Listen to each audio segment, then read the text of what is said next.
Minha mãe achava estudo a coisa mais fina do mundo. Não é. A coisa mais fina do mundo é o sentimento. Aquele de dia, de noite, o pai fazendo serão, ela falou comigo. Coitado, até essa hora no serviço pesado. Arrumou pão e café, deixou o tacho no fogo com água quente. Não me falou em amor. Essa palavra de luxo. Adélia Prado. Sentimento é a coisa mais fina do mundo, proclama Adélia Prado. A nobreza de uma pessoa não está nos recursos intelectuais que ela possui.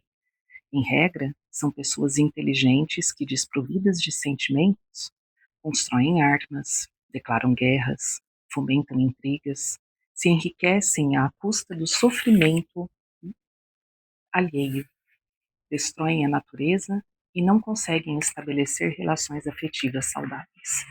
E não precisamos pensar, entre parênteses aqui, sobre armas e destruições que são de grandes proporções. Basta pensar nos relacionamentos que temos dentro das nossas próprias casas, dos nossos lugares de serviço, assistindo a uma novela e às vezes até torcendo para que o vilão sofra as penalidades.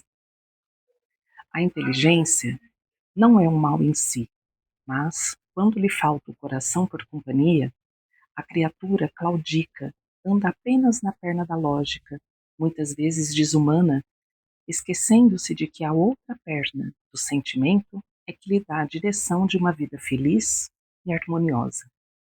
Que seria de um jardim com flores vigorosas, mas despidas de perfume e beleza? A cultura sem a humildade nos torna arrogantes.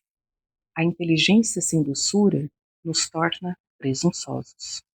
A razão sem amor congela os nossos relacionamentos.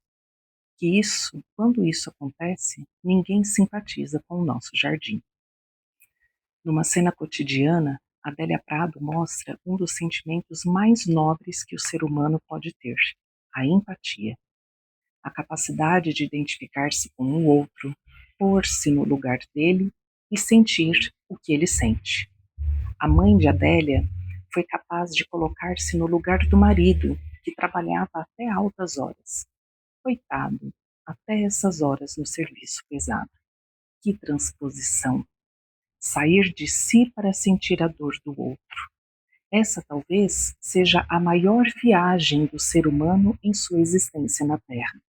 Sair do seu território, seguro, para, sem se perder de si mesmo, ou seja, sem ficar se sentindo deprimido, ofendido, e muitas vezes alimentando isso com aquele mal-estar, principalmente nos dias de hoje, com tantas coisas acontecendo pelo mundo e pelo nosso país. Ser capaz de sentir o deserto que o próximo atravessa, humanizando-se com ele. Sobre o poder da empatia, Ana Holanda descreveu a experiência de Patrícia, uma americana que na década de 80 revolucionou o design dos eletrodomésticos ao passar quase 3 anos vivendo a rotina de uma senhora de 85 anos. Todos os dias Patrícia cumpria um ritual. Aplicava camadas de látex no rosto para parecer enrugada, tapava parcialmente os ouvidos para ter dificuldades de escutar, vestia suspensórios e enrolava bandagens para se manter encurvada. Prendia palas nos braços e pernas que dificultavam a flexibilidade e ainda calçava sapatos desiguais que a obrigavam a andar de maneira trôpega. E assim seguia realizando tarefas que uma octogenária precisaria fazer no cotidiano. Ela cozinhava, utilizava eletrodomésticos, ou palavrinha, caminhava pelas ruas, tentava subir e descer escadas.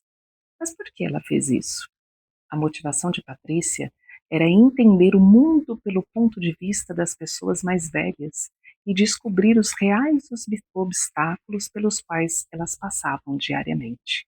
E nesse ponto é muito interessante a gente parar, para pensar o quanto às vezes a gente deseja que o outro pense, sinta empatia por nós, ao passo que o exercício é pensar o quanto nós nos dedicamos à empatia pelo outro. E ele vai tratar disso daqui a pouco aqui. A partir dessa experiência, ela desenvolveu uma série de objetos e desenhou eletrodomésticos mais acessíveis para todos. Só para lembrar, nessa época, muitos dos acessórios de uma cozinha, como a geladeira, eram incrivelmente pesados. Patrícia é considerada a fundadora do design inclusivo ou universal. A empatia, a arte de se colocar no lugar do outro, sendo capaz de sentir o que ele sente, de compreender suas razões, é um poderoso exercício que nos ajuda a viver melhor com o próximo e com nós mesmos, melhorando o próprio mundo em que vivemos.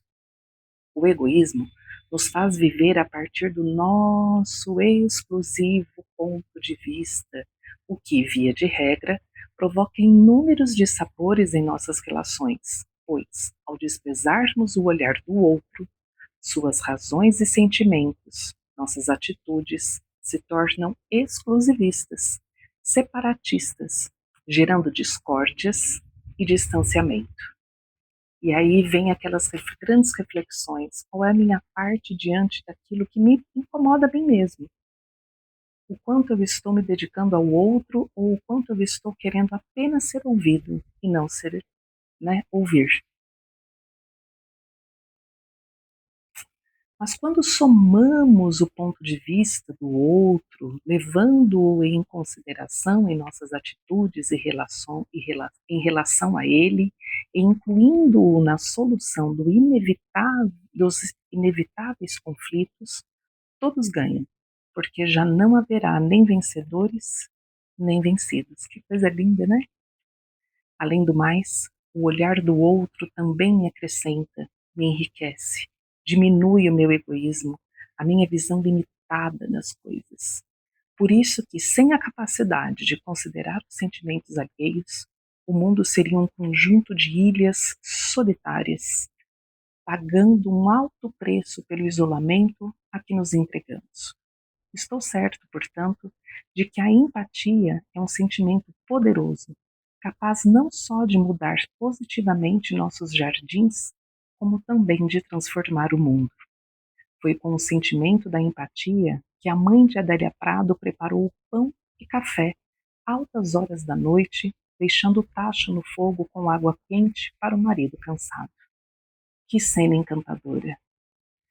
A palavra amor sequer foi pronunciada, mas era preciso? O marido, exausto pelo trabalho e chegando tarde em casa, certamente não queria ouvir queixas sobre as horas extras e ainda encontrar o fogão apagado. Ele se sentiu amado com o fogão aceso, à sua espera, porque alguém havia se importado com o seu cansaço. O mundo está precisando é disso: mais pão, café e tacho no fogo, com água quente. Esse é o texto do capítulo Tacho no Fogo, do livro O Jardim da Minha Vida, de José Carlos de Luca, que é um autor que eu particularmente adoro e aconselho. Recomendo muitíssimo. De Luca, obrigadíssima por mais um capítulo belíssimo que nos traz essa reflexão sobre o nosso dia a dia, sobre a nossa capacidade de sentir o mundo muito além das nossas próprias expectativas e experiências. Um lindo dia para todos.